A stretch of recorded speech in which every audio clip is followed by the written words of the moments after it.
మాట్లాడకి నేను మాట్లాడక స్టార్ట్ చేస్తున్నా.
Friends, Namaste to our Sunday edition of Words of Wisdom Gyan Ganga on our Virat Hindustan Sangam show, which we have every Sunday at 8 p.m. on our various social media channels.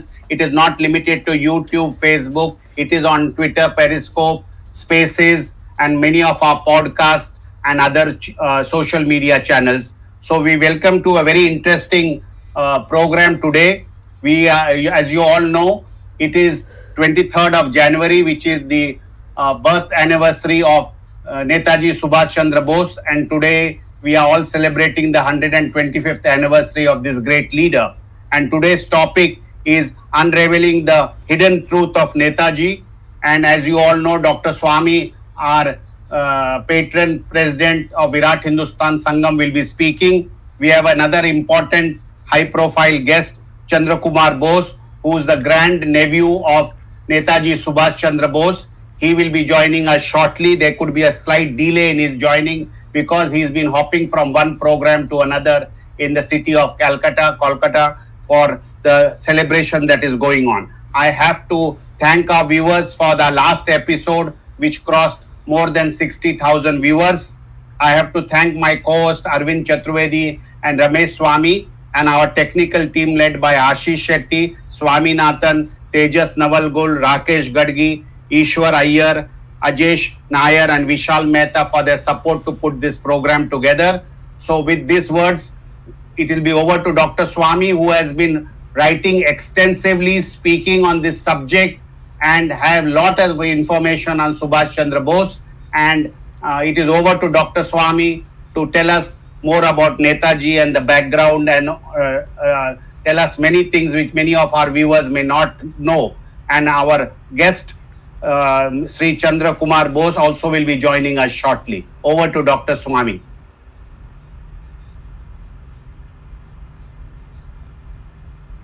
Good of Chandra Bose to say that he'll squeeze in between two programs to come to our. He's in big demand for today, and especially after whatever has happened, every channel wants to interview him. But he said he will make it, and anyway, I have worked on this subject quite a lot, and so I'll keep the matter moving till he comes.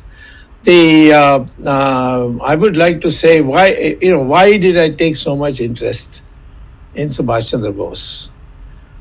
First of all, something which I have not publicized, but now since we are sitting in a kind of a familiar type atmosphere of the VHS, I can tell you that my mother's brother married a Bengali girl, and her sister was married to the Chaudhrys, who were also related to the Bose family through marriage. In fact, One of the Chaudhry's daughter was Krishna Bose, who was Krishna Chaudhary when she was not married, and then she married into the Bose family. So the connection with the Bose in terms of getting first-hand knowledge, in terms of being that has been over the years, and I always thought he was a daredevil, and that always appealed to me. And so Subhash Chandra Bose was something where I wanted to investigate, and then the mystery of his disappearance naturally made me more interested in it. So I first got into this when I was a member of the Lok Sabha in 1977. And at that time, I came to know that Subhash Chandra Bose had been given a lot of gold, diamonds, jewelry, everything. And he had put it into caskets and kept it for the purpose of fighting the war. But then what happened is that and he left it with the Japanese and who were his allies.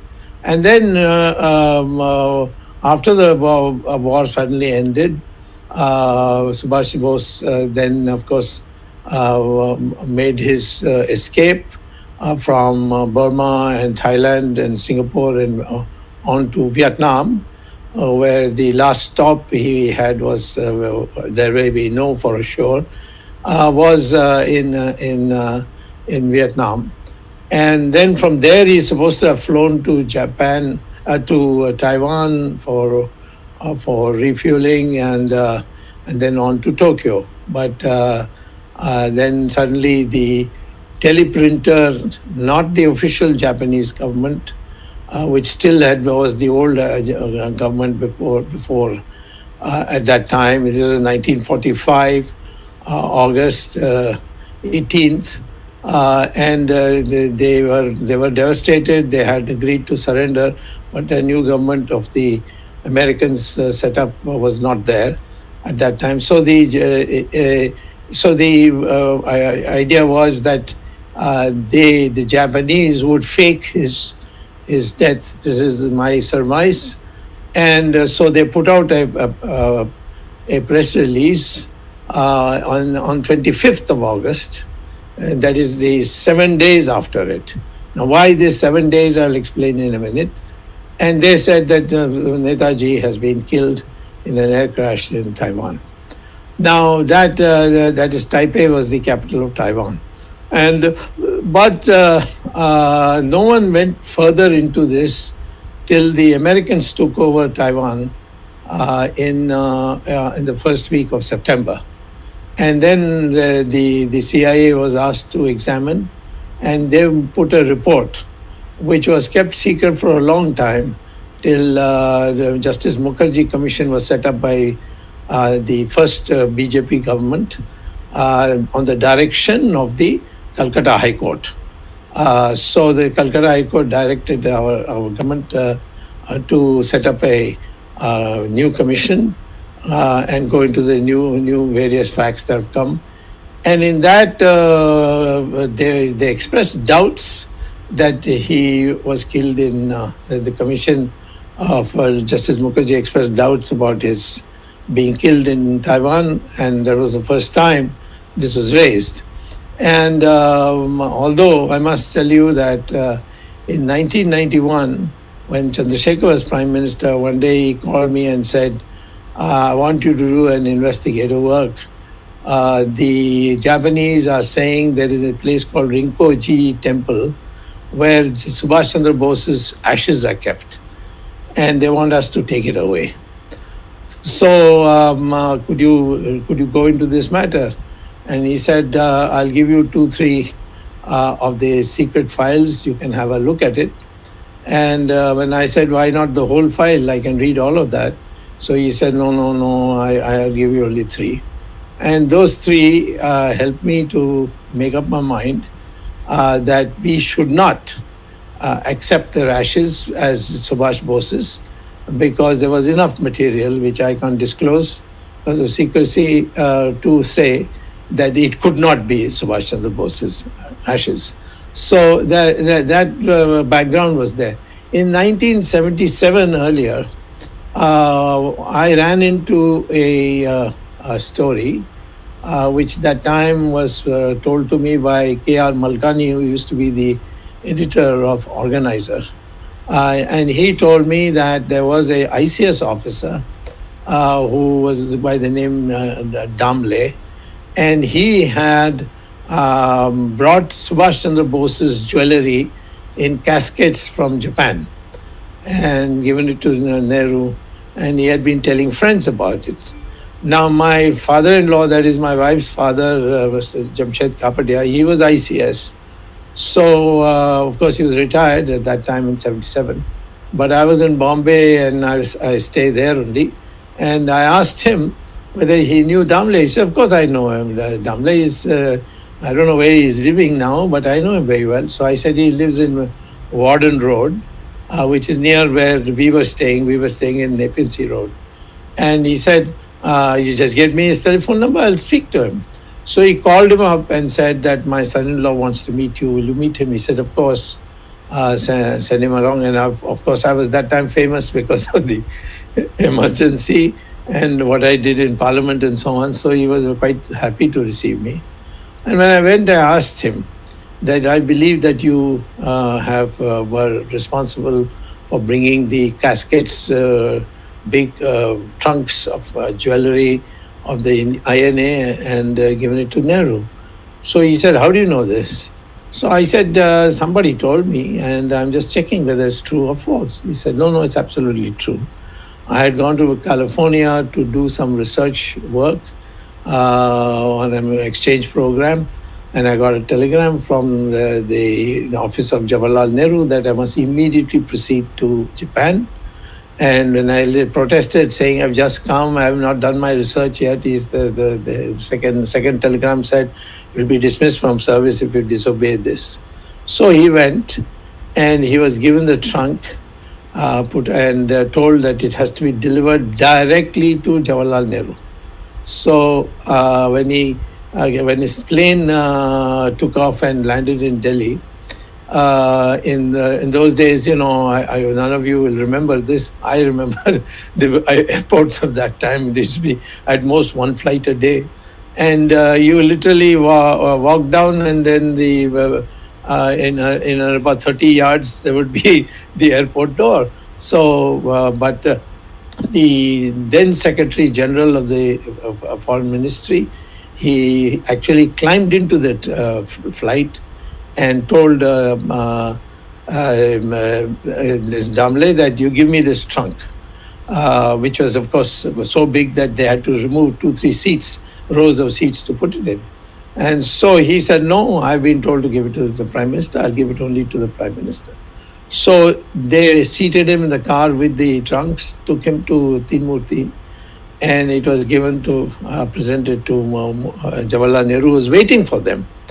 And so then Jawaharlal Nehru asked for a hammer, and he broke the lock and he opened it.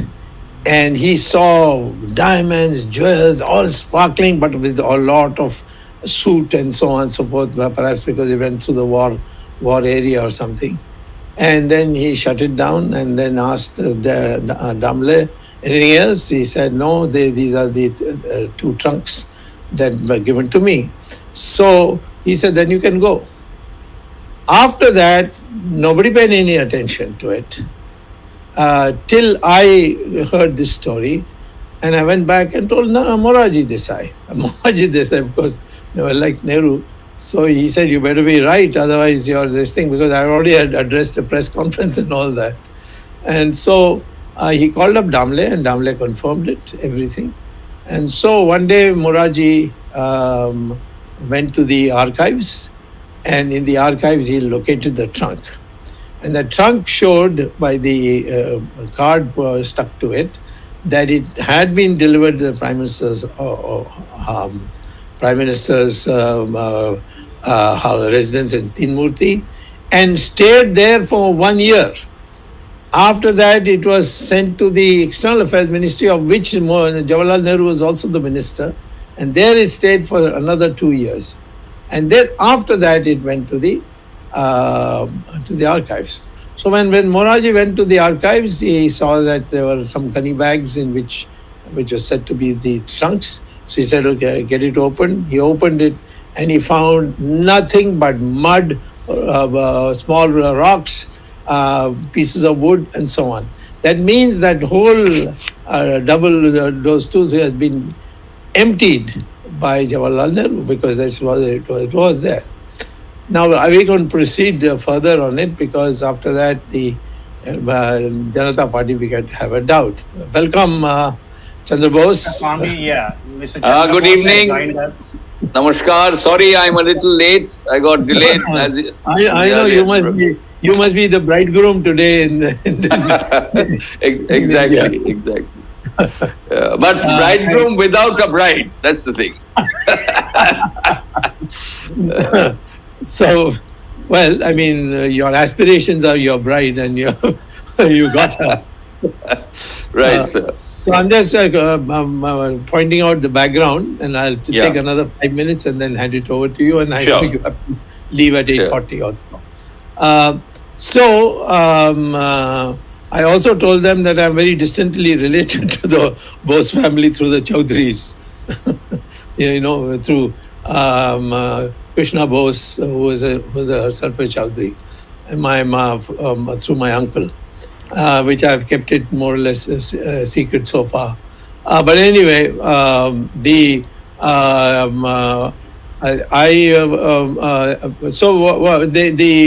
after that, nothing much happened, except it has come in Parliament of Lok Sabha, all this halla gulla that we raised about it. Samar Guha was known to be a fighter for the truth. So it is in this context you have to see. And I'll have to make two more points, and then more in the form of questions, and then hand it over immediately. Second thing is, in the Khosla Commission, a man was summoned whose name was Jain, Shamlal Jain. What was his occupation? Stenographer. Who's stenographer? Jawaharlal Nehru's stenographer.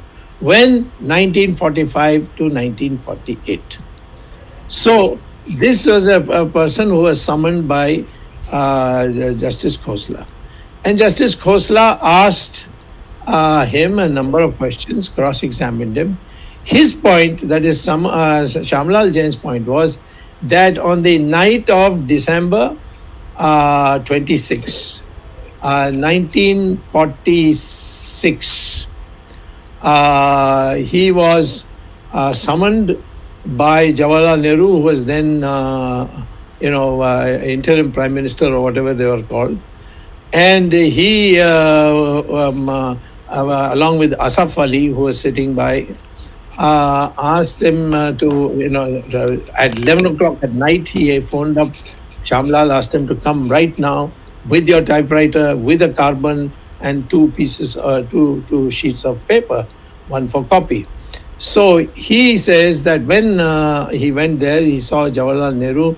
He who put his hand in his pocket and took out a piece of paper, and that piece of paper was a translation of the Russian of a Russian letter, and it said it was from Joseph Stalin.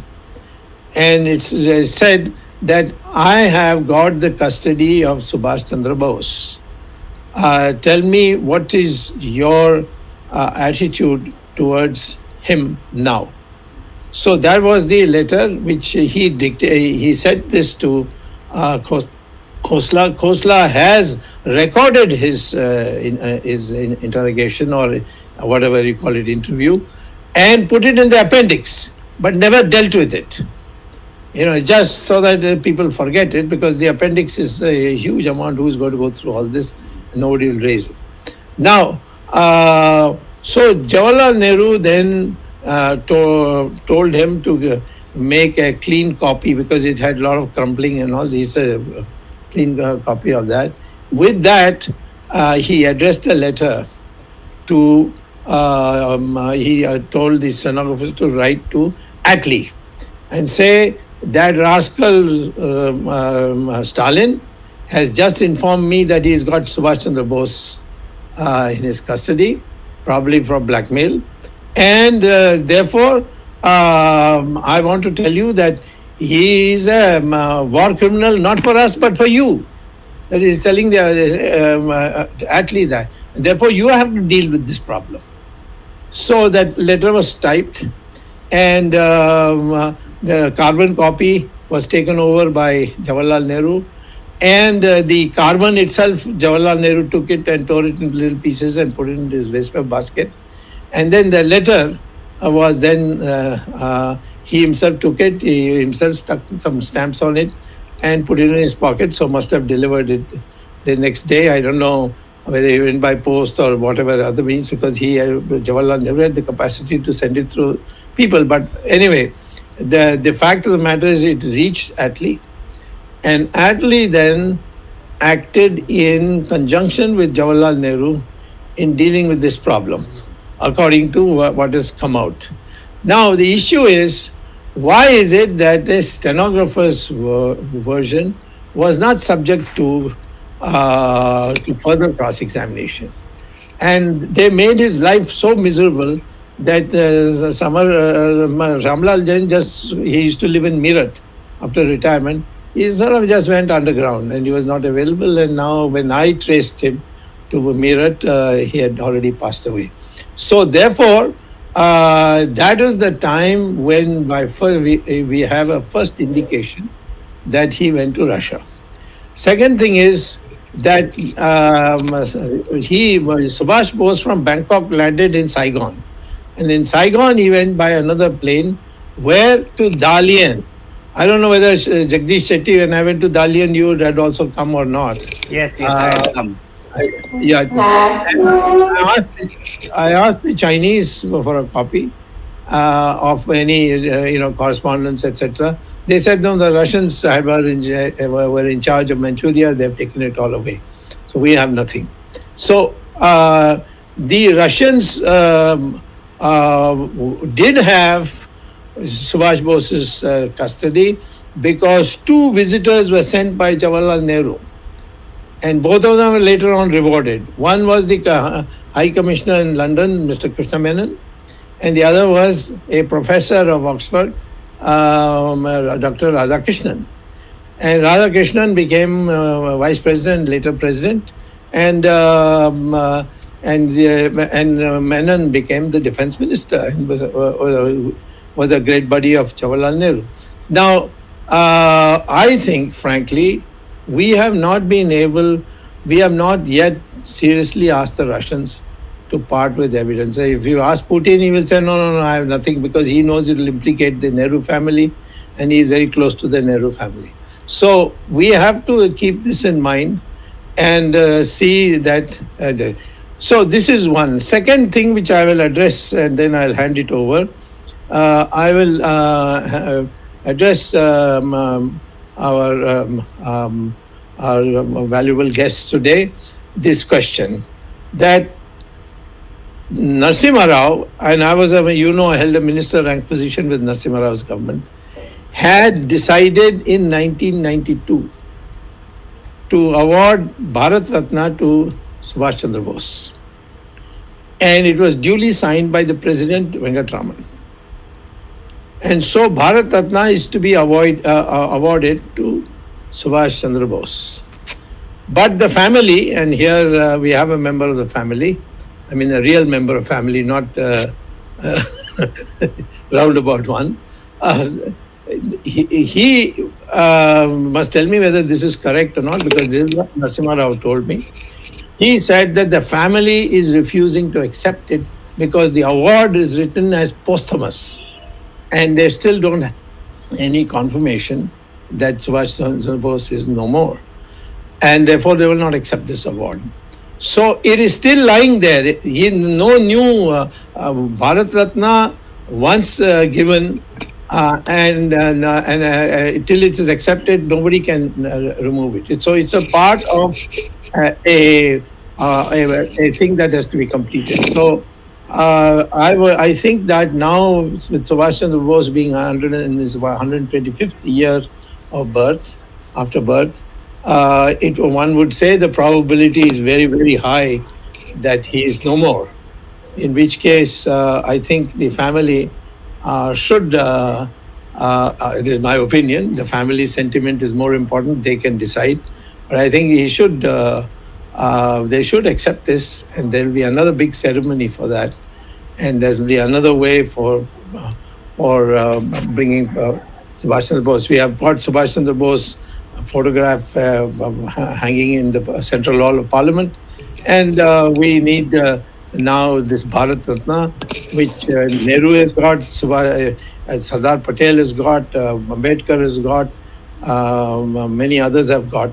But the man who really was responsible for creating the climate to make the British want to run, which is what the archives are now showing, his getting Bharat Ratna would actually enhance the reputation of Bharat Ratna more than his own, because he is now such a hero, and after so many years and how many disinformation against him, he's still the hero of all generations of India. And therefore, on this note, I'll hand it over to Chandra Bose and say, please tell us what is your sandesh on this occasion and how should we go forward in commemorating Subhash Chandra Bose. Thank you, sir. Jai Hind. Today is a day that I think 135 crore population of our great nation has been waiting for. There has been many movements. Movement to declassify his files, movement to know the truth about his disappearance, movement to establish his ideology in present-day India. I've been writing a book, which I hope I would be able to complete towards the end of 2022, the relevance of Netaji Subhash Chandra Bose in 21st century India. See, the battle for India's freedom, according to me, started way back in 1857 with the Sepoy uprising of Mangal Pandey. Yep. Then there were many revolutionaries like Shahid Bhagat Singh, Khudiram Bose, Binoy Badol Dinesh, Rajguru, and many, many others whose names also we are not aware. They were all prepared to sacrifice their lives by going to the gallows for India's freedom. We had Mahatma Gandhi's non-violent movement, which had its own impact on British imperialism. But today the documents that are being released from British intelligence archives, a remarkable job has been done by one Dr. Day, who has written a book, The Liberator of the Indian Subcontinent, where he has actually put forward papers of British intelligence. The person who was in charge of the British forces during the Second World War in India was Field Marshal Auchinleck. Field Marshal Auchinleck has submitted a secret file to his superior, at that time was Viceroy Wavell. And he has written to Viceroy Wavell. Wavell papers are now gradually getting released in the British archives. It is very clearly stated by Field Marshal Auchinleck that the British forces, British Indian Army, Air Force and Navy are no longer trustworthy to the British High Command. How did this actually happen? The British forces during 1940s was around 25 lakh strong. Out of that, the British component or the actual British officers and soldiers were only 40,000. The rest were all Bharatiyas, Indians. So, Field Marshal Auchinleck's fear was that the Bharatiya component of the British armed forces were no longer trustworthy. How did this happen? Actually, Netaji Subhash Chandra Bose, the visionary that he was, he actually had, envisaged that this is bound to happen. You see, the Indian National Army had a 60,000 strong army with officers and soldiers. Now, obviously, it cannot really defeat the might of the British Empire, the might of the British forces with 60,000 strong. But he had realized that the psychological impact that it will have when they fight on the Imphal border, at the Kohima border, this would have tremendous impact on the British, on the Indian component in the British armed forces. Right. I think Sorry, yes. we are having some. No, I think Okay, yes. now it's okay. Yeah. Then the subsequent Ironate trials, which were held at the Red Fort in early 1946, completely destroyed the loyalty and allegiance of the British forces to the British High Command. That's the time Britain realized that they have to relinquish India. Now, the battle for India's freedom was for an undivided India, united India. It was also for Purna Swaraj. Mahatma Gandhi had also given a call for Purna Swaraj. Another national hero, Desh Bandhu Chittaranjan Das, he also fought for Purna Swaraj. If Netaji would have returned to India, we would have got undivided India's, united India's Purna Swaraj. It is unfortunate that he could not return to India. The country got divided. Purna Swaraj nahi mila, we got dominion status. See, Netaji Subhash Chandra Bose was the first Prime Minister of undivided, united India. Yes. And with due respects to Mr. Nehru, he was also a first, but he was the first Prime Minister of divided dominion of India. So with due respects, this is a fact of history. It is not that, my love for anybody or hate for anybody can change history. History remains the same. So today, in the context of Subhash Chandra Bose's ideology, what are the lessons to learn? What are the lessons to learn from this man? You see, he had given a slogan, Chalo Delhi. He had told his forces, Chalo Delhi, और लाल किले में जाके तिरंगा झंडा आपको लहराना है. That was not possible for obvious reasons. The Indian National Army had to retreat. Japan, who was giving logistic support, food supply, had to surrender. They were compelled to surrender. As you know, atom bomb was dropped by the Allied forces, America, in Hiroshima, Nagasaki. Japan surrendered. But till today, distorted history has been spread around.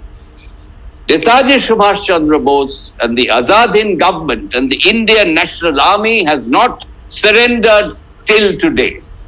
Only a battalion of the Indian National Army has surrendered in Manipur, but not the army itself. They continued their battle. Netaji had said, we disarm for a period to again assemble again and fight the war for independence. Now, I would like to state, certainly a main reason was Japan surrendered, but Indian National Army and Azad Hind government was already established on Indian soil at Moirang. Half of Nagaland and Moirang was under the dominance of the Azad Hind government for a period of 3 months.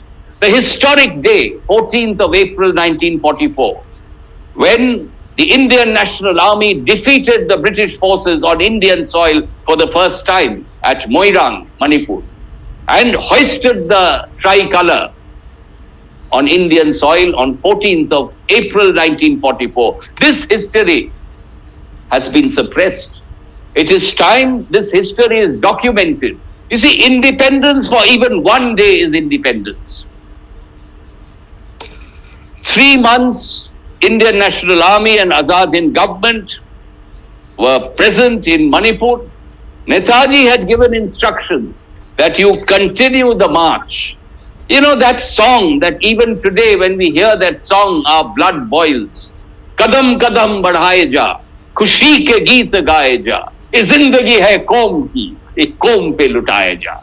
With this song, the army was told you continue the march up to Delhi, up to Red Fort and hoist the national flag. But you know it was not possible. One was, of course, the surrender of Japan. That was a reason. But you know, there is another seminal reason why Indian National Army had to retreat. At that time in 1944, the Congress leadership who was sitting in Delhi, they did not support the Azad Hind government. They did not support Netaji Subhash Chandra Bose. They joined hands with the British. Along with the British, they opposed Netaji Subhash Chandra Bose, the first Prime Minister of undivided India. They opposed the Azad Hind government. They did not support the Indian National Army. We lost an opportunity. If that time the Congress would have come forward, entire nation would have risen. There would have been what happened in 46 would have happened in 44 itself. Right from Kanyakumari to up to Karachi, there would have been a revolt in the British Armed Forces. People would have come out on the streets with Netaji's photograph saying Jai Hind, which happened in 46. But unfortunately, we missed that opportunity. India could have attained undivided India's freedom and Purna Swaraj, complete independence under the leadership of Netaji Subhash Chandra Bose in 1944 itself. But we missed that opportunity. However, in 47, we got dominion status. We partitioned Bengal. We partitioned India. If Netaji would have returned to India, India would not have been partitioned. Partition on religious grounds was not the solution. Who is going to protect the Hindus who are left on the other side? They were, as you know, there was a massacre. We could not protect them. Who is going to protect them? So if we would have remained united, we could have protected the Hindus. We could have seen communal harmony is maintained. That was the effort of the Bose brothers. My grandfather Sarat Chandra Bose and Subhash Chandra Bose both strived for communal harmony. They realized that partition based on religious grounds is not going to solve any problems. Till today, we find divisive politics, we find communal politics continuously being spread across the country. So that is why I have written a letter to the Honorable Prime Minister, Sri Narendra Modi ji. We have appreciated the efforts made by the NDA government since 2016 by declassifying files, although the IB files are yet to be declassified. Although we find certain other secret documents which are in the state of Orissa are still classified. I don't know the reasons for it. There are obvious certain valid reasons. But we need to take a holistic approach to resolve this question of 18th August 1945. I would appreciate the subject was discussed prior to I joining this meet, but I heard a little bit. Dr. Subramanian Sawmy was stating that we really don't know what happened to our leader. And he was given a Bharat Ratna. Why was it turned down by the family? You see, Bharat Ratna certainly is the highest civilian award given to Indians, Indian nationalities, national icons. But don't you think, sir, it has been devalued? Too many people have been given the Bharat Ratna. Of course, you said if you give it to Subhash Bose, again, the value of Bharat Ratna would rise. But I think we have diluted the Bharat Ratna to a great extent. And at that time, we could not accept it for the simple reason that posthumously it was given, as it was not known for sure that Netaji had perished in 1945. So how can we take it posthumously? But then, apart from that, Bharat Ratna hasn't been given to Mahatma Gandhi. Bharat Ratna, Mahatma Gandhi is above Bharat Ratna. And we also thought, and it is not only what the Bose family thinks, Netaji belongs to the nation. Netaji belongs to the people of our country. And these are not my words. Netaji himself told this to my father, Amionath Bose, who was extremely close to his uncle Subhash. He had said, my uncle jokingly had said, that once India is free, you will become Prime Minister. And we would all be in your cabinet as ministers. So Subhash told my father, Amio, that see, if you have the capability and the expertise, you might also become the Prime Minister. But if you don't have the capability, you will not be a peon in my office. So, so this is what Subhash thought. So Subhash belongs to the nation. All right. All right. We have some sound problem. We'll try to restore. Yeah. Please come back. Voice was frozen. You continue. Thank you. Although the Bharat Ratna was awarded, an effort was made by Narasimha Rao government, we appreciate that. But unfortunately, I think both Mahatma Gandhi and Subhash Chandra Bose, they are above Bharat Ratna, as the Bharat Ratna, unfortunately, has been given to too many people who may deserve, may not deserve. I don't wish to get into that argument, but I think it is not meant for national icons. A person who was known as the hero of Asia by Mamoru Shigemitsu. You see, Mamoru Shigemitsu was the foreign minister of Japan during the Second World War. Later on, he became the deputy prime minister of Japan. My father had written a letter to Mamoru Shigemitsu in 1956 that I would like to visit Tokyo and I would like to pay my respects to you because I have heard a lot about you from my uncle Subhash. So Mamoru Shigemitsu wrote a letter, a handwritten letter back to my father. I have got that letter, the original letter with us. He wrote, Dear Mr. Amionath Bose, I am honored to correspond with the nephew of the hero of Asia. So Subhash Chandra Bose was not only the liberator of India, he was the liberator of Southeast Asia. He was the liberator of nations in Asia who were all fighting for a cause, who were fighting against the British imperialist power for their freedom. So this was a man who was influenced by the teachings of Swami Vivekananda. Swami Vivekananda's character building ideology, Swami Vivekananda's spiritualism. Subhash Chandra Bose was greatly influenced by Swamiji's spiritualism. He in fact accepted Swamiji as his spiritual guru. So Swamiji was his spiritual guru and Deshbandhu Chittaranjan Das he had accepted as his political guru. He was a devout Hindu. You see, he used to visit the Dakshineshwar temple, Kali temple in Calcutta, when he was very disturbed, when during the Congress working committee sessions, there were a lot of issues. He used to quietly go to Dakshineshwar without informing anyone. And he used to sit there and meditate through the night. Early morning, he used to return to his house at One Woodburn Park. So this was a man. He used to get great strength by meditating. And so this spiritualism in him actually made him move forward. But as he believed that all religions he respected. Today, if you see in his Indian National Army, the 60,000 soldiers that he had, who are these 60,000 people? Do you know there was not a single Hindu, not a single Muslim, not a single Sikh, Christian, Buddhist or Jain? Then who were these 60,000 soldiers who fought for our motherland? They were Bharatiyas. He could establish all communities and religions as Bharatiyas. This Bharatiya concept of Netaji Subhash Chandra Bose must be imbibed, implemented, understood in 21st century India. Today the nation is breaking up and I blame the political leadership for this. You see, the common man is not really interested in doing divisiveness. The common Hindu Muslim, Sikh, Christian, they are all united.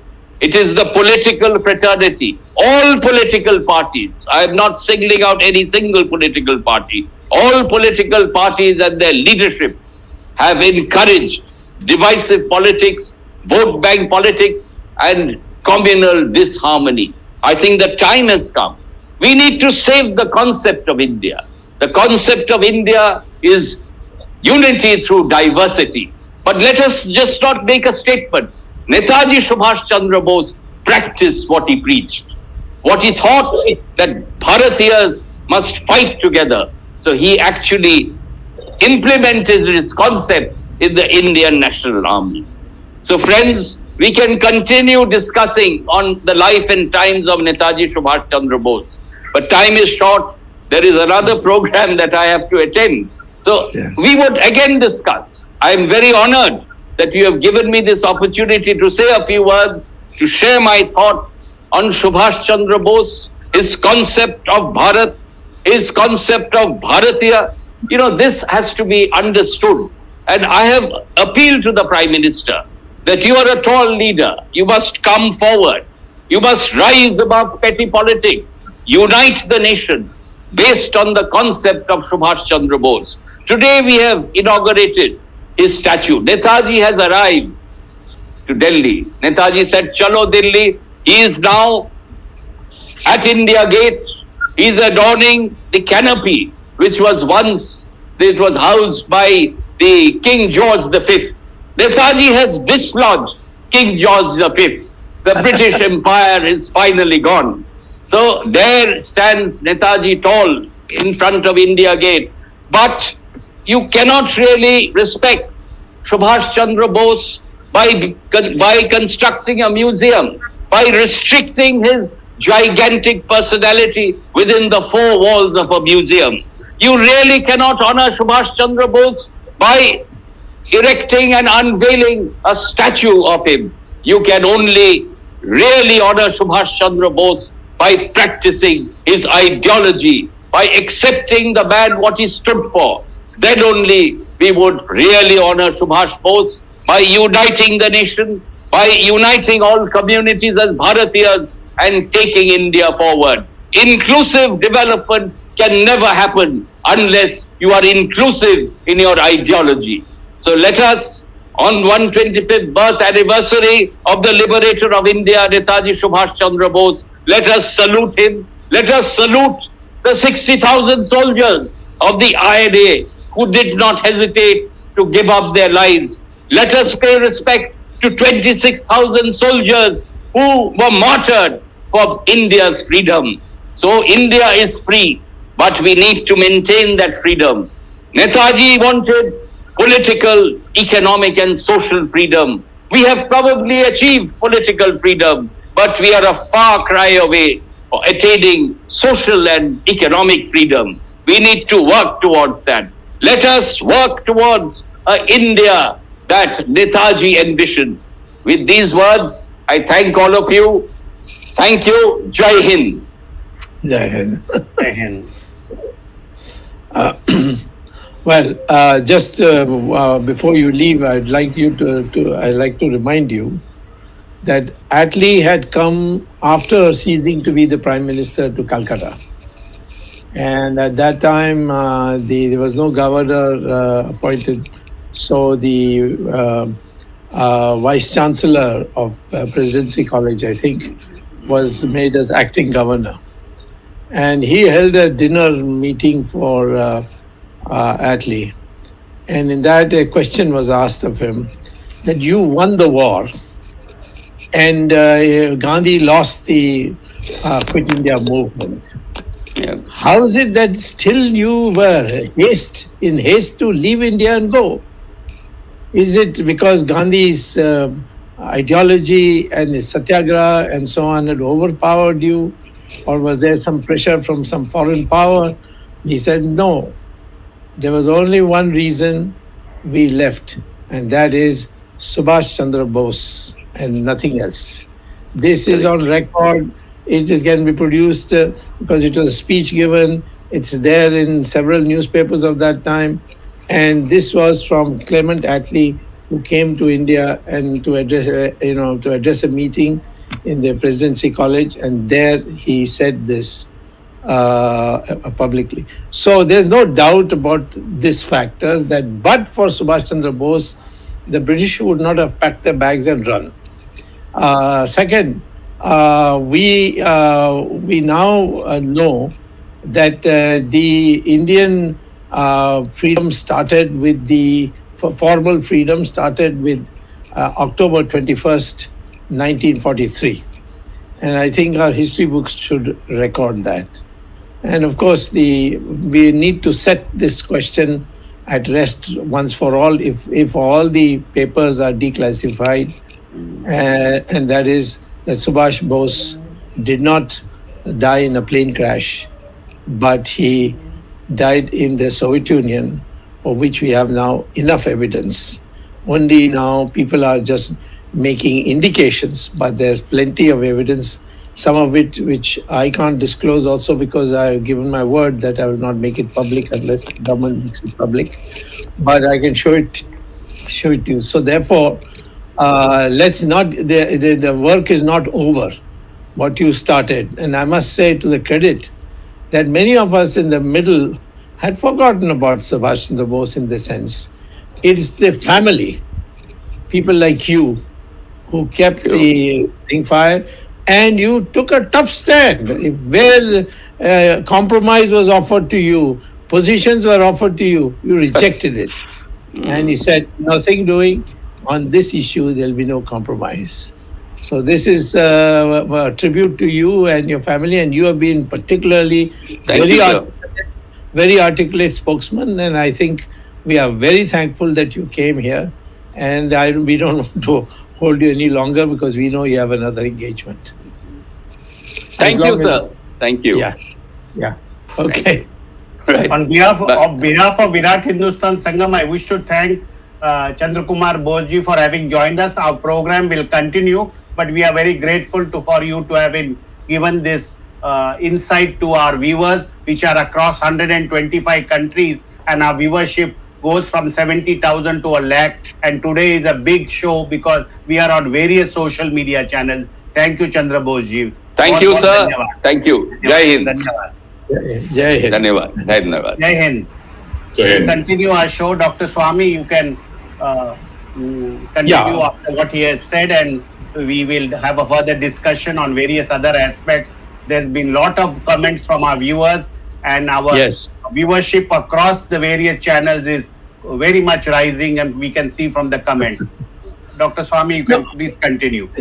You see, Subhash Chandra Bose was no ordinary individual because he had gone to England to study, and then he appeared for the ICS exam and he passed it. And when he was to be taken for the refresher course, that is when he said, India is not free, I cannot join this service. So he gave up what today you may not understand the significance of ICS. But those days it was considered the position, the service in which an Indian aspired to go if he could, because there were a series of competitive exams which he had to clear. And so here is a man who had shown from the very beginning. And second, at no stage he made any compromise. For instance, he went to Germany, he met Hitler, and Hitler spoke to him in a manner which made him unhappy. This is recorded. And therefore, he immediately asked Hitler, would you help him to leave Germany and perhaps go to the east? That's how he left by submarine, German submarine, which took him to the Cape of Good Hope, which is in the bottom part of South Africa, and there then he moved up, and in the middle of the ocean, choppy ocean, the Japanese submarine had arrived, but it couldn't get closer because it was so choppy.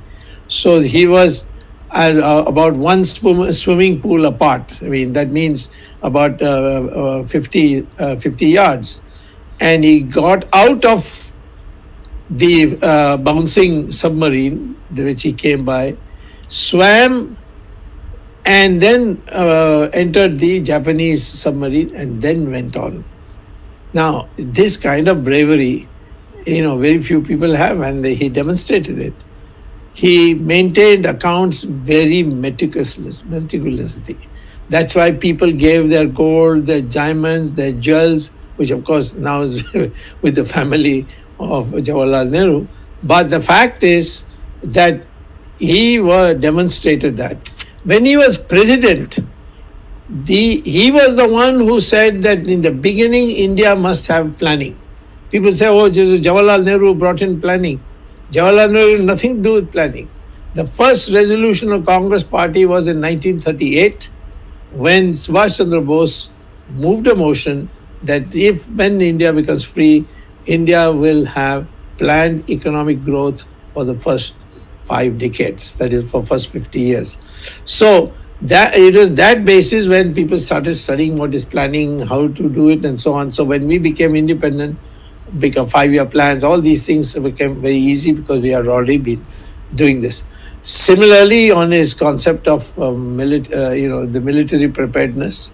So he was an intellectual too. He was just not a man of bravery. So we have to educate all this because our school books and college books now need to reflect the true nature of Subhash Chandra Bose, which we had forgotten. Like Sardar Patel has been forgotten, now slowly it has come back. And fortunately, Subhash Chandra Bose had Patel had his party was in power in Gujarat for many years, so through that was kept alive.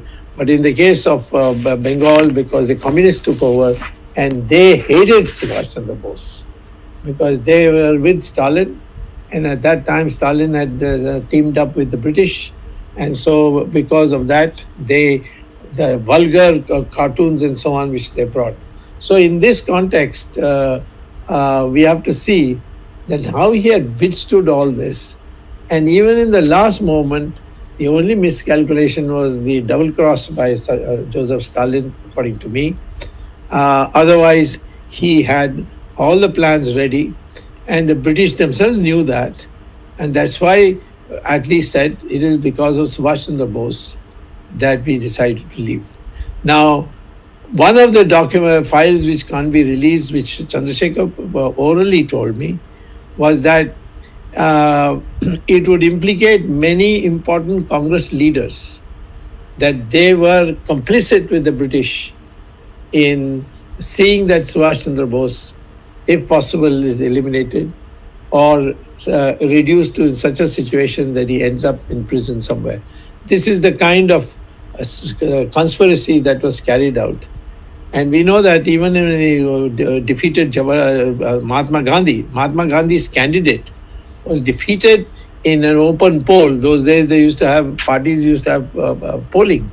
And in that poll he defeated Mahatma Gandhi's candidate Pattabhi Sitaramaiah, and won, and he won not once but twice, and he became president. But they ensured that he couldn't function. All the working committee members refused to cooperate with him. Those were nominated by on quota basis. All that reason is why we now need to rewrite the history of Indian freedom movement in giving up. I would say Mahatma Gandhi has contributed by building a all India political party, and that was necessary. And he realized later on, Mahatma Gandhi, that by choosing Jawaharlal Nehru, he had made a very big mistake. And therefore, in the last will and testament, his private secretary has produced Pyari Lal. He says that Mahatma Gandhi had decided that Congress party will be dissolved because it has served its purpose, and 2 parties will be created, one led by Jawaharlal Nehru, and another led by Subhash Chandra Bose. This is something which the British didn't want. And on the next Sunday, we are having on the assassination of Mahatma Gandhi, because that is 30th January. So there I will bring out many, many facts which I have collected from government records, from the trial and all that, to show what perfidy went in to see that Mahatma Gandhi did disappear, and the blame is put on somebody else. It's not correct that Godse did not shoot him. He shot him. But whether he died of those bullets or some other bullets, why we don't know, because no postmortem was done. So there are many things which will come out. So our history now, with the new generation and with this new independence of thinking in terms of not being slaves to one party, but being able to vote in parties and vote out parties. Today we are in a position to get our true historical thing. So I've said enough now. Let's see what you people have to say. Doctor Swamy, मुझे आपसे विनंती है कि 3 मुद्दे जो सुभाष जी के बारे में आपने बताया, एक जो INA ट्रेजर के बारे में, एक वो जैन साहब का जो आपने किया था, और खास करके एटली के बारे में, ये 3 विषय, एटली जो कलकत्ता आए थे, ये तीनों विषय हमारे दर्शक आपसे हिंदी में जानना चाहेंगे शॉर्ट में, खास करके वो ट्रेजर, एटली का जो लेटर और एटली हिंदुस्तान में आए थे जब, तो आप अगर हमें दर्शकों को बता सके तो बहुत अच्छा रहेगा। काफी लोग हिंदी में जानना चाहते हैं। ठीक है। पहले जो धन इकट्ठा किया था सुभाष चंद्र बोस, जब वो जर्मनी से आए और सिंगापुर में आए, तो उस समय सारे लोग इतने उत्साहित हुए और सब ने पूछा सुभाष बोस को कि हम आपके लिए क्या कर सकते हैं।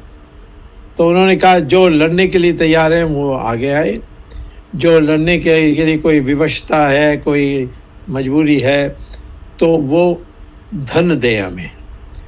तो उन्होंने डब्बे डब्बे खड़ा किया, लोगों ने अपने जेवर उतार करके, महिलाओं ने जेवर उतार के, लोग जिनके पॉकेट में जो पैसा था वो लगाए, सब उन्होंने उनको दिया। और ये अनेक जगह में हुआ, कोलंबो में हो, अनेक जगहों में हुआ। तो सुभाष चंद्र बोस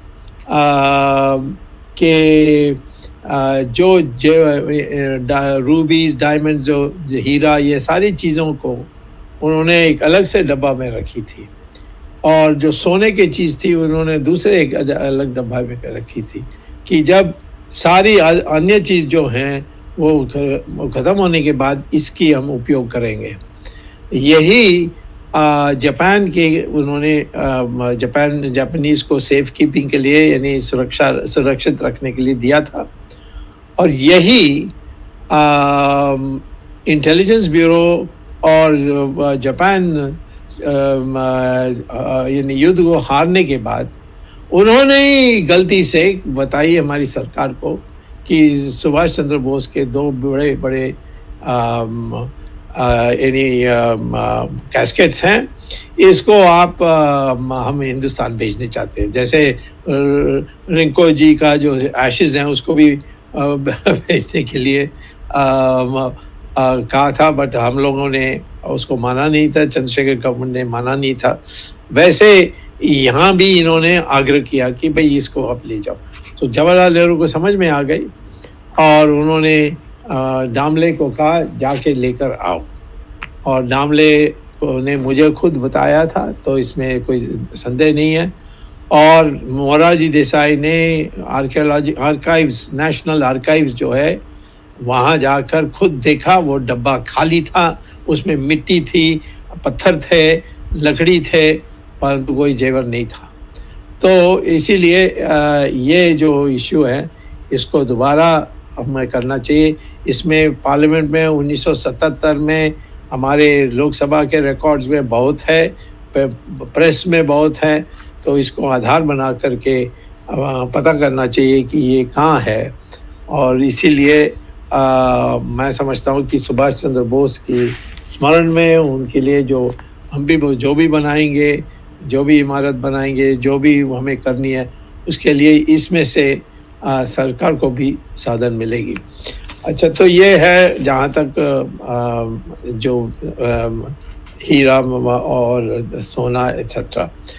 दूसरा आपने कहा कि ये जो श्यामलाल जैन हैं, ये कौन है और इनका क्या है। मैंने क्या कहा था अंग्रेज़ी में। श्यामलाल जैन स्टेनोग्राफर थे जवाहरलाल नेहरू के, और जवाहरलाल नेहरू पहले तो INA के नाम पर वकील बनकर पहुँचे।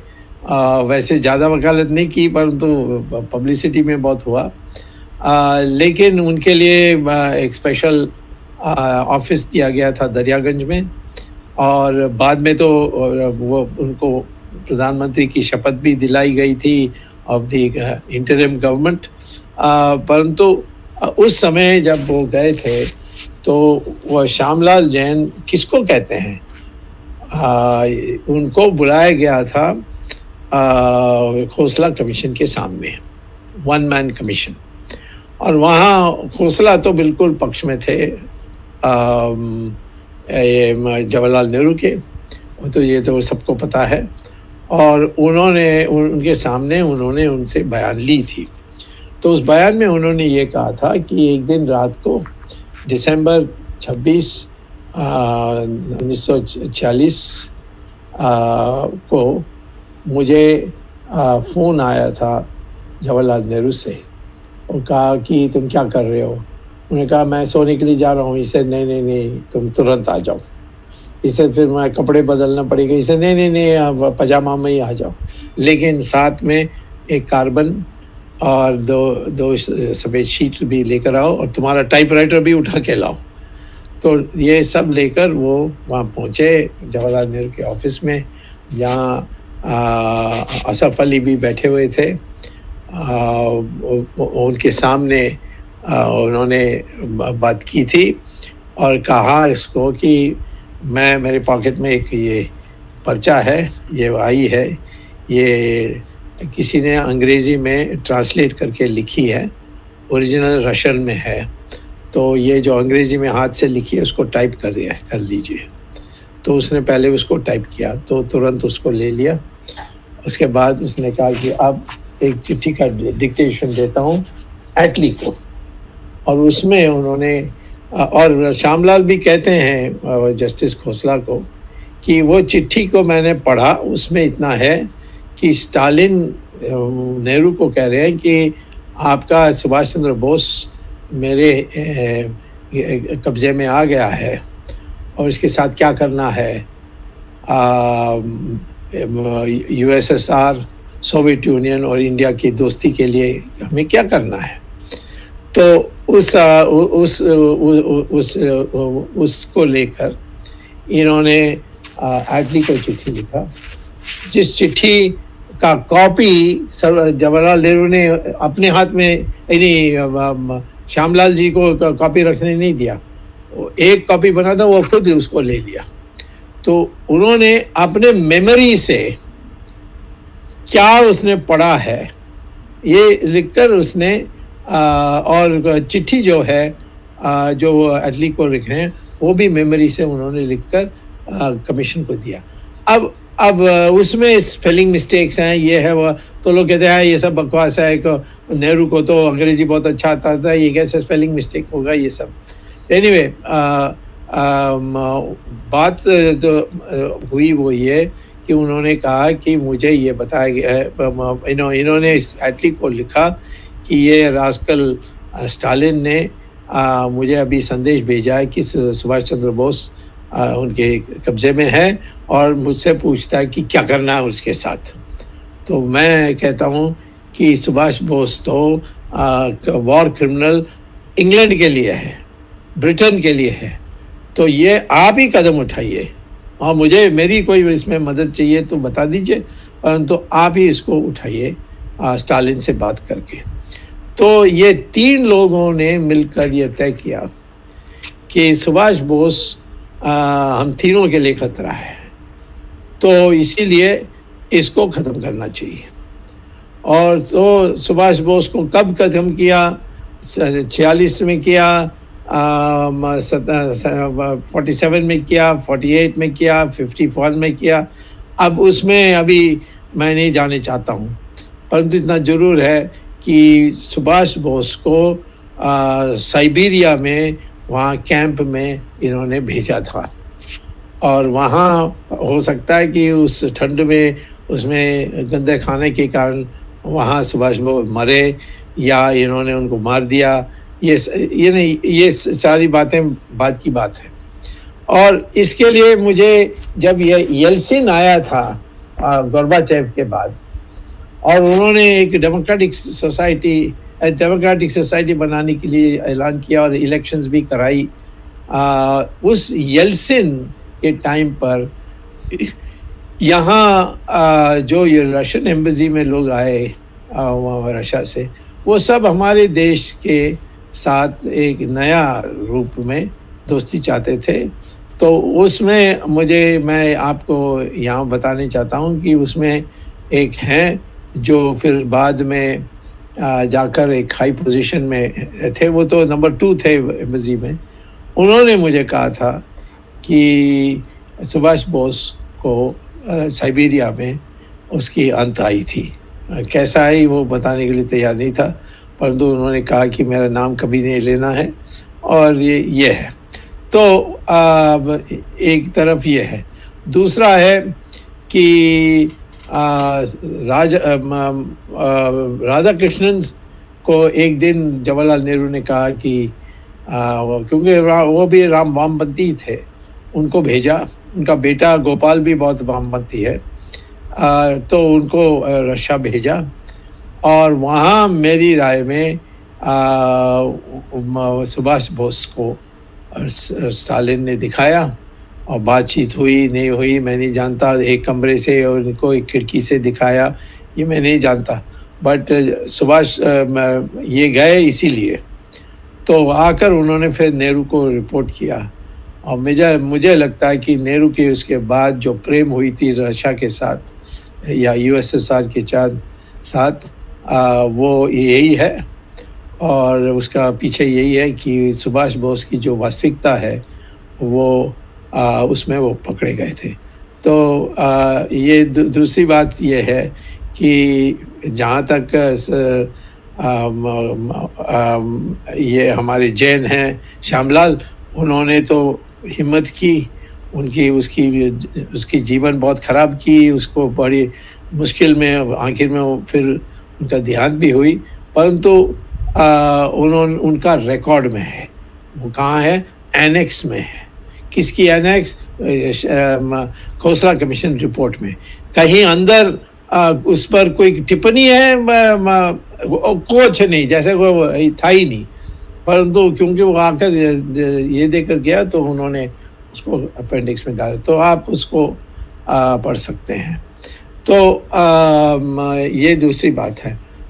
तीसरी बात जो आपने कहा कि एटली आए थे भूतपूर्व प्रधानमंत्री के रूप में, और चुनाव हार गए थे, और 45 में तो जीते, और फिर उसके बाद दूसरी इलेक्शन में वो हारे, और उसके बाद 1952 या 53 में वो इंडिया आए थे लेक्चर देने के लिए, और वो लेक्चर की इनविटेशन उस समय की जो चीफ जस्टिस थे उन्होंने, वो प्रेसिडेंट भी थे प्रेसिडेंसी कॉलेज के, और एक्टिंग गवर्नर भी थे। तो उनके उस एक्टिंग गवर्नर के नाते उन्होंने उनको एक भाषण देने के लिए कहा। तो भाषण में के बाद क्वेश्चंस आए, और क्वेश्चंस के बाद एक किसी ने सवाल पूछा कि आप तो युद्ध जीत गए और क्विट इंडिया मूवमेंट तो फेल हो गई, सब जानते हैं, और सडनली आप डिसाइड करते हैं कि हम छोड़कर चल रहे हैं। तो क्या महात्मा गांधी की जो नॉन वायलेंस है वो उसकी इतनी प्रभाव हो गई कि आपको शर्म आ गई कि अब आप तो हिंदुस्तान को दबा के नहीं रख सकते कि क्या, किस कारण से आप छोड़कर गए? सब लोगों को बड़ा अजीब लगता है कि आप ऐसे छोड़कर चले गए, इतनी जल्दी में भाग के गए। तो क्या बात थी? गांधी के कारण आप छोड़कर गए या और कोई कारण था? तो उन्होंने कहा गांधी का कारण बिल्कुल नहीं था, एक ही कारण था, सुभाष चंद्र बोस के जो आईएनए हैं उनके साथ हम मुकाबला नहीं कर सकते थे, तो सुभाष चंद्र बोस के कारण हम छोड़ कर गए। अब किसी ने सवाल नहीं पूछा कि सुभाष चंद्र बोस तो मर गए थे, तो हो सकता है एटलीस्ट बता देता कि नहीं नहीं वो उसमें नहीं मरे, वो तो सब बनावटी है। और वहाँ ताइवान में नहीं मरे, इसका प्रूफ क्या है कि ताइवान जो पहले जापान के कब्जे में था, वो युद्ध हारने के बाद ये अमेरिकन हाथ में आया। तो अमेरिकन हाथ में कब आया? सुभाष चंद्र बोस के बारे कहते हैं कि 18 अगस्त को 1945 को उनकी प्लेन क्रैश हुई थी और 2 सितंबर को अमेरिका ने ताइवान को अपने कब्जे में ले लिया। तो उनके बाद ये जो मुखर्जी कमीशन थी, उन्होंने एक चिट्ठी लिखा, पहली बार खोसला ने नहीं लिखा, किसी और ने नहीं लिखा, कि अमेरिका से पूछने के लिए भाई आप इंचार्ज थे बाद में, आपको कुछ रिकॉर्ड्स हैं, हॉस्पिटल रिकॉर्ड्स, ऐसा कोई पूछने, कोई कुछ शाहनवाज खान की भी यही ऐसी ही रिपोर्ट थी। तो इस पहली बार जस्टिस मुखर्जी कमीशन जो बीजेपी गवर्नमेंट ने 2002 में सेटअप की थी कलकत्ता हाई कोर्ट के आदेश पर,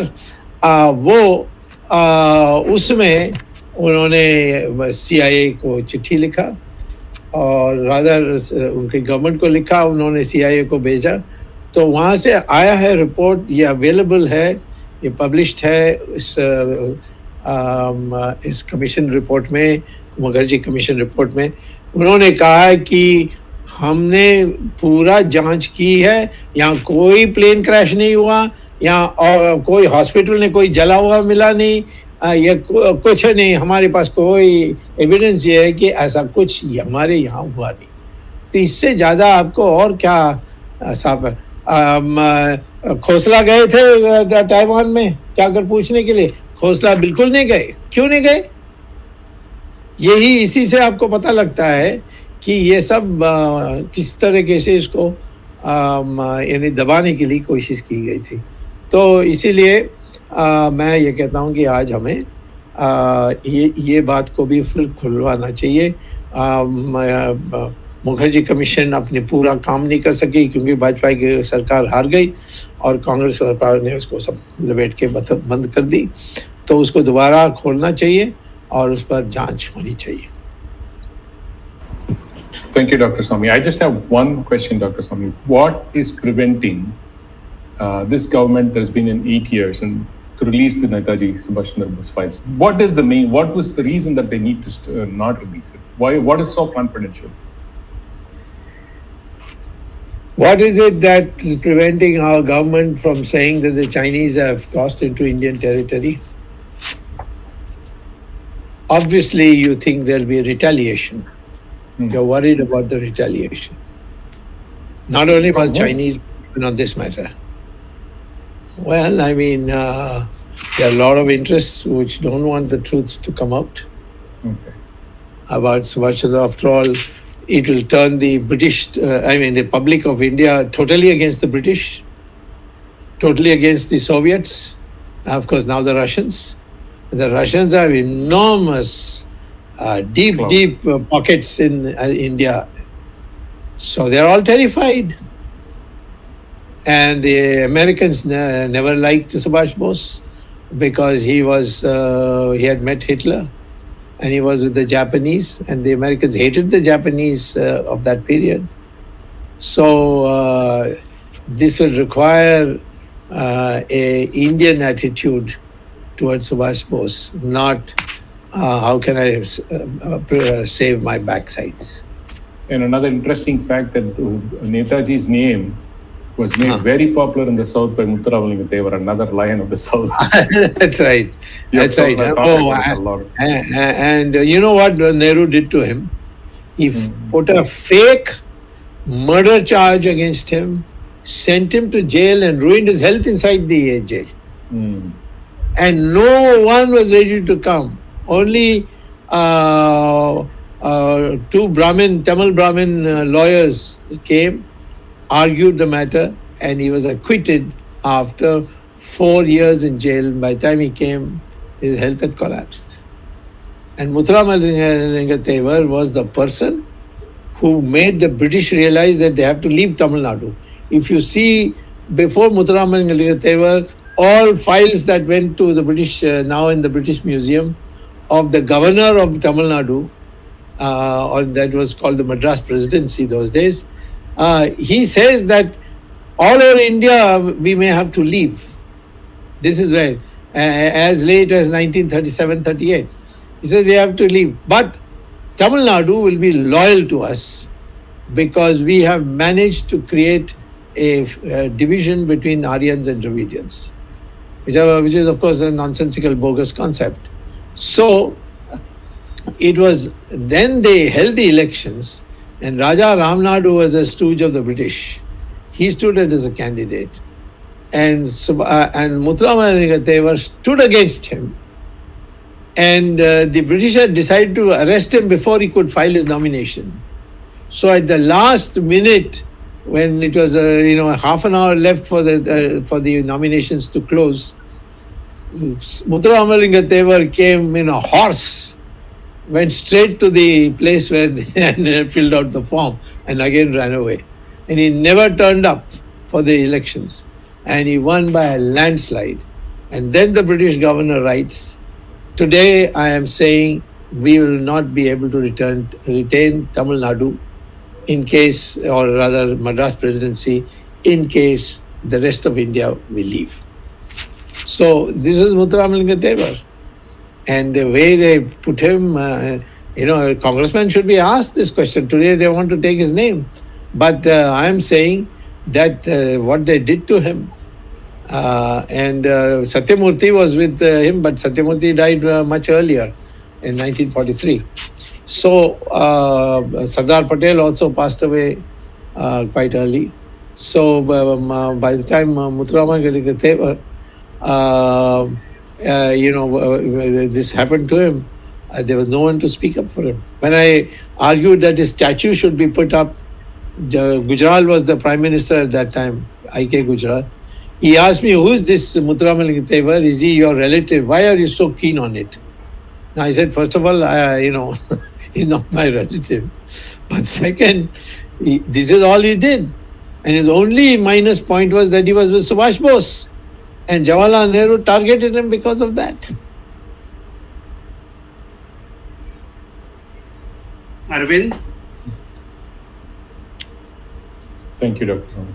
Yeah, डॉक्टर स्वामी, धन्यवाद, आपने इतना विस्तार में सुभाष बोस जी के बारे में बताया।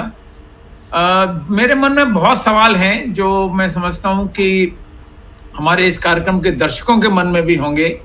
और जैसा जगदीश जी ने बताया कि आज एक विशेष कार्यक्रम का अंक है, और जितनी प्रतिक्रिया आज हमारे दर्शक कर रहे हैं संख्या में, वो अन्य दिनों के मुकाबले कई गुनी अधिक है।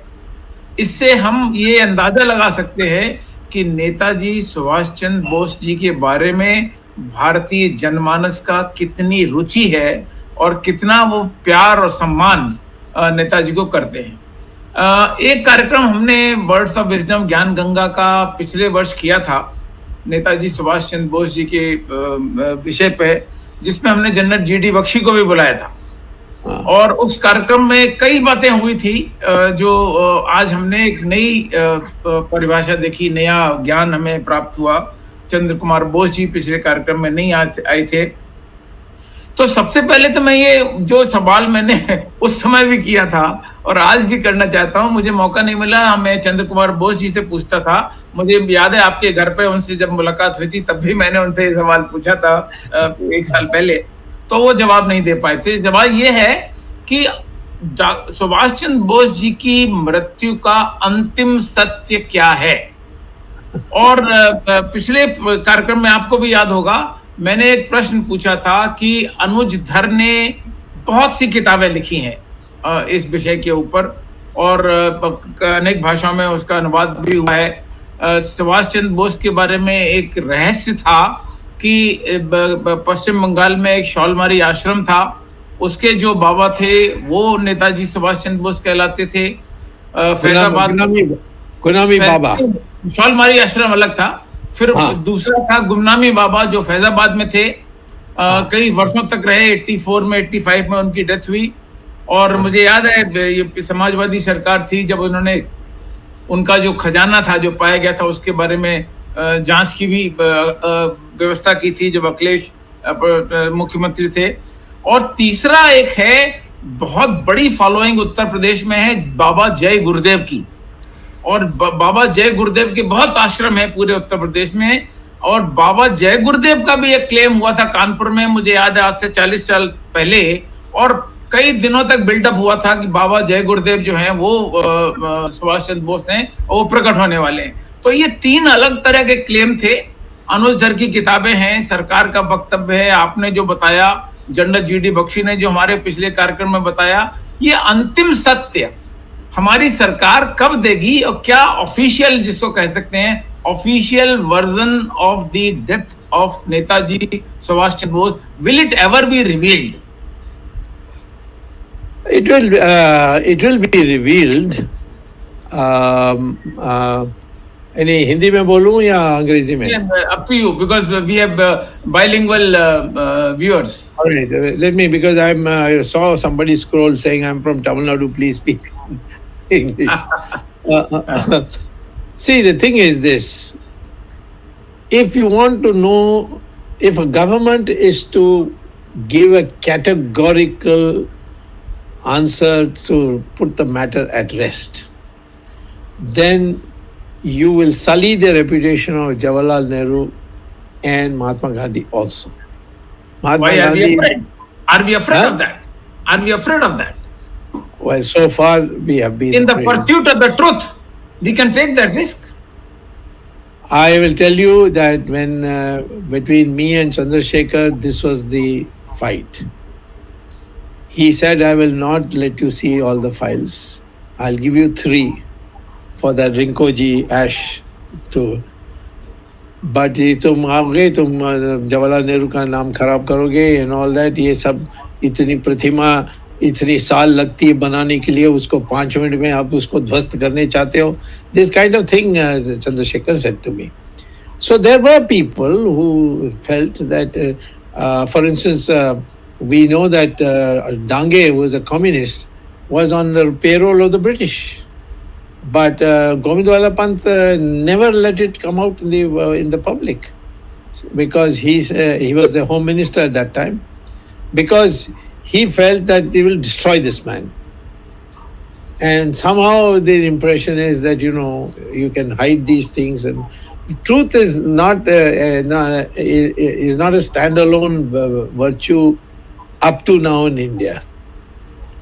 In fact, when I speak and I reveal something, people get angry with me. No, you should privately go and tell the Prime Minister instead of putting it in Twitter and so on. You see, so this sentiment is responsible for why.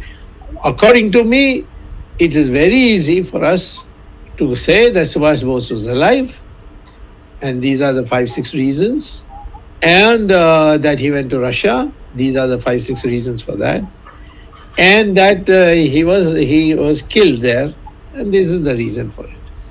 And I'm sure that after Putin, if somebody else comes who is not from KGB, you will get the whole picture. In fact, we nearly got it when Yeltsin was there. In Yeltsin's case, at that time, there's Alberts, Yevgena Alberts wrote a book, The State Within the State, in which she spoke about all the money that Sonia and Rahul and all had been getting from KGB out of records. And now that's, now that Putin has come, he He's himself KGB, so he's not going to allow these things to come out. So this is the real problem. And I don't think that unless the government says, here's the document that we are making available, and we don't care whose reputation is sullied by this, and therefore the truth must come out. If that attitude is taken, then only it will be finality. Otherwise, the same thing will continue. Now, as far as Gurnami Baba coming, this thing, according to my whatever files I saw at that time, I saw something about Gurnami Baba. It was actually the brainwork of a then IB chief called Malik. Malik. Yeah. He was with Jawaharlal Nehru to, drive away the focus of Subhash Bose. What's happened to him? Is he dead? Is he not dead? Into no, Subhash Bose is now completely given up. He has no hope. So he's come to live in India and die here as a Baba. And many people swallowed it. And that's why, you can have differences. People don't like my putting the Israelis in the dock. I mean, the Russians in the dock. And so the issue is to hide the fact that what the truth. People have floated many stories. Jai Gurudev is this thing, the thing. And they last for some time and then they disappear. Okay छोटे छोटे 2-3 सवाल हैं जगदीश जी, मुझे permission दीजिए जरा कि पहला तो जो आपने दामले जी की बात की और जो खजाना पंडित नेहरू के पास आया था, हमें पता है ये पंडित शब्द भी नेहरू जी के साथ जोड़ना थोड़ा कंट्रोवर्शियल है और आप इसको कई बार उठा चुके हैं। नेहरू जी कहता हूं मैं, जवाहरलाल नेहरू जी के जो खजाना उनको सौंपा गया था, उस खजाने के बारे में जब ये पता लग गया कि वो खजाना गायब हो गया, तो आप जो सरकार है, आप जब सरकार की जानकारी में ये सब है, तो आप और आप जैसे अन्य लोग या नेताजी सुभाष चंद्र बोस के परिवार के अन्य लोग क्यों नहीं ये प्रयास करते हैं जानने का कि आखिर वो खजाने का क्या हुआ और क्या वो खजाना यदि किसी के पास गया तो क्या उसकी रिकवरी हम कर सकते हैं भारत सरकार के लिए? नहीं, किसके पास गया तो ऑटोमेटिक, तो जवाहरलाल नेहरू से इंदिरा गांधी से सोनिया गांधी, इसमें कोई दायरा जो भी उन दिनों में, बाद में इंदिरा गांधी भी साधारण होने बड़े रुद्राक्षर लगाने लगी है, परंतु जब वो जवाहरलाल नेहरू उनके पिताजी जीवित थे तब तो वो महा फैशनदार थी, तो उसमें ये सब पहनती थी, तो इसीलिए तो बट क्या है कि मैंने मोरारजी देसाई को कहा था कि एफआईआर रजिस्टर करनी चाहिए, तो उन्होंने कहा कि अभी मत बोलो, अगला टर्म में बोलो, बट वो तो पहले टर्म में छुट्टी होकर चले गए। So that is the thing, you see. I think the country is afraid to know the truth because they don't want destabilization to take place. You mean country, you mean the people in the leadership? Yeah, that's what I mean by that. The today's leadership, more so previous leadership, much less today, they feel that, all this comes out. I see that in Twitter also. People say, why you have to say all this in public? Why don't you go and meet Modi and tell him on his face? Well, I mean, I've done that also, but Modi doesn't care as long as you tell him and nobody else. So I think the issue is more that this transparency is a foreign concept which the British have instilled in our mind, that it is not for you natives. We may have in our country transparency, but not in India. You don't deserve it. So we have to come out of that. Say that whatever the truth must come out. You tell me yourself, when I used to say that Vajpayee drinks alcohol, whiskey all the time, how many people got angry with me? Why are you bringing this out? This is a personal matter. I said, well, on one hand, you are saying there should be prohibition. On the other side, you are saying that you can drink. How can you have both? It's a hypocrisy. So you have witnessed it. So I think this is a mental attitude the Americans have. Americans, they don't care. If somebody has gone outside their concept of cultural system, they are brutal. They will go after. Nixon, after all, what did he do? I mean, he just sent some burglars into another party's office, and he lost his presidentship. Can you imagine that in India? We have not yet He'll give come Bharat to that. Ratna, Dr. Sawmy. Huh? He'll be given What? Bharat Ratna. Like one prime minister gave himself. Yes, that's right. Dr. Sawmy, Prime Minister Modi has promised the declassification of documents related He has to... not declassified. There are 71 very, very sensitive thing which will cause a riot in India, I'm telling you, if it comes out. And So, Dr. Sawmy, yes. Chandra Bose also mentioned in our program just now that he is not satisfied. He put it Yes. in very diplomatic language that all the Yes. files have not been declassified. No, So- not at all. Not at all. Yeah, No, so can't it is- be, because it's a question for all of us to ponder even in today's time when Yeah. we claim that we have a nationalist government, a majority government. Why are still the files not declassified? well, I mean, what can I once say except to say that don't be idealistic. That's all I can say to you. But Dr. Sawmy, just to take a lesson from history, after Germany, that nation accepted the brutality of Adolf Hitler and they disclosed everything, and they actually became a better nation by disclosing the truth. People That is the respected truth. a nation when they disclosed the truth of That's the atrocities, and they said, yes, we are sorry. That's right. I agree. I agree with you. And but of course, we also have to appreciate the Nuremberg trials, which really was not German. Hmm. In fact, till the Nuremberg trials, the Germans couldn't even believe there was a gas chamber in Germany. Hmm. It's only after the Nuremberg trials that the Germans said, this is too much. And I will say our country also, the common people will accept it. It's only the anglicized, westernized people who run the establishment who don't want to do it. You take, for example, the 1977 election. Do you think the educated people voted Mrs. Gandhi out? They, in fact, voted for her. Right, absolutely, yeah. It is the illiterate masses of Uttar Pradesh and Bihar and they wiped her out. They even defeated her. It's unthinkable.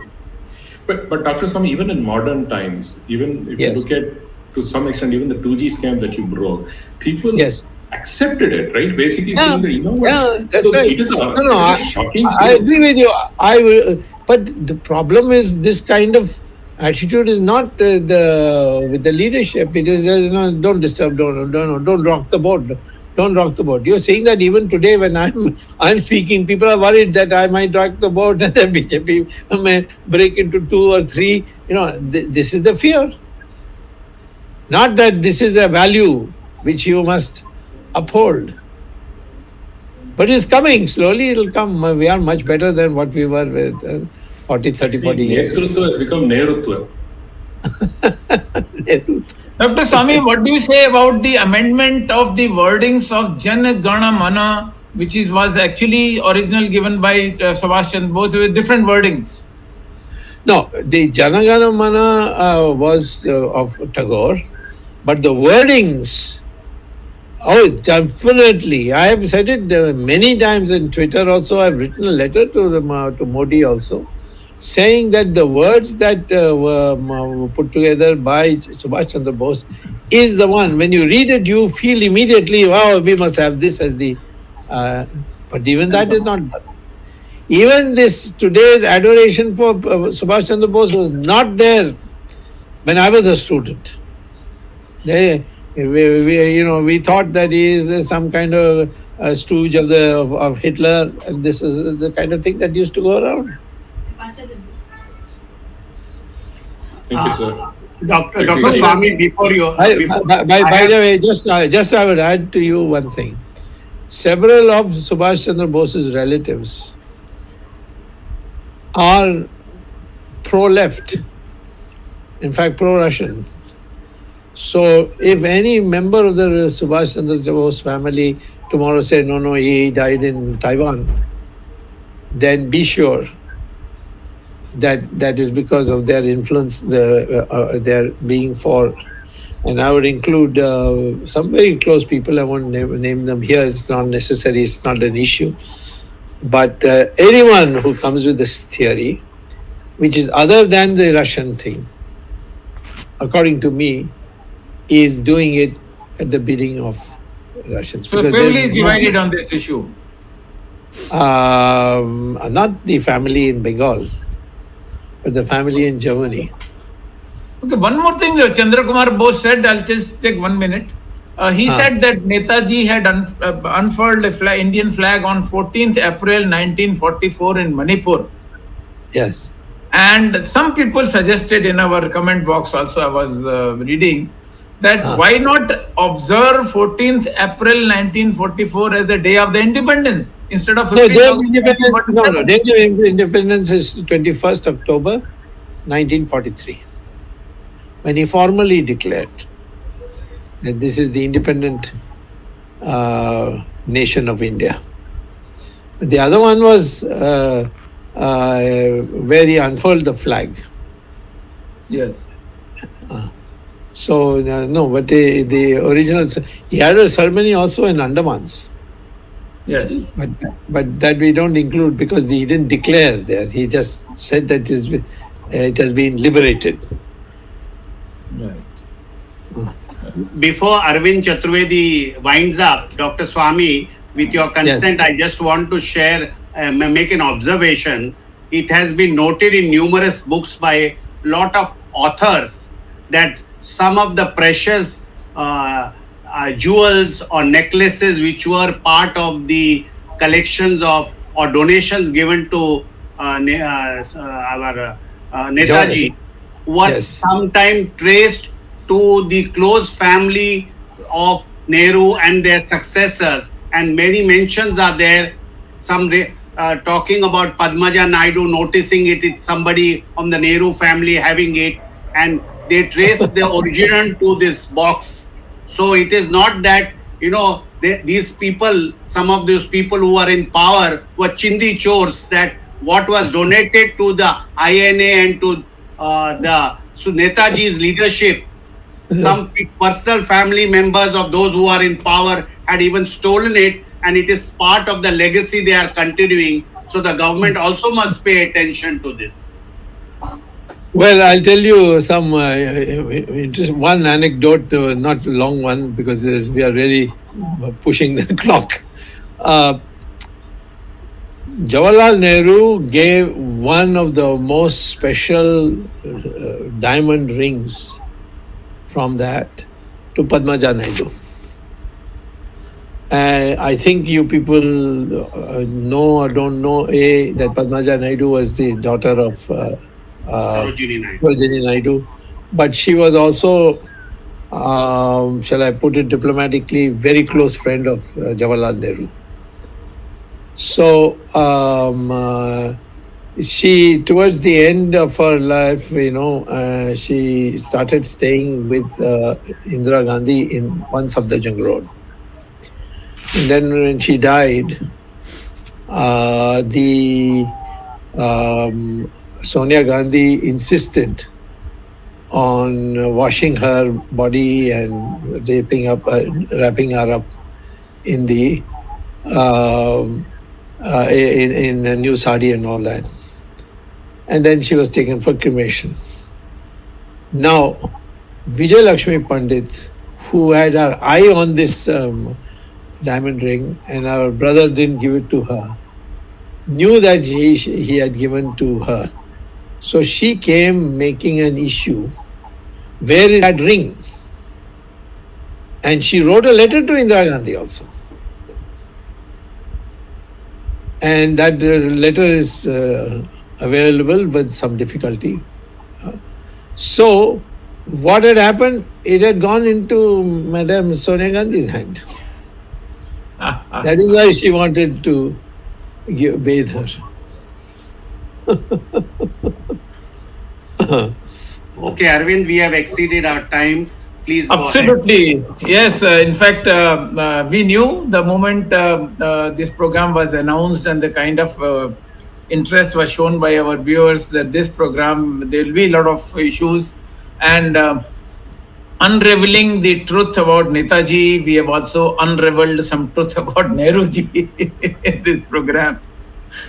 Coincidentally, there were two suggestions. I thought I'll just mention it, bring it to notice of Dr. Sawmy.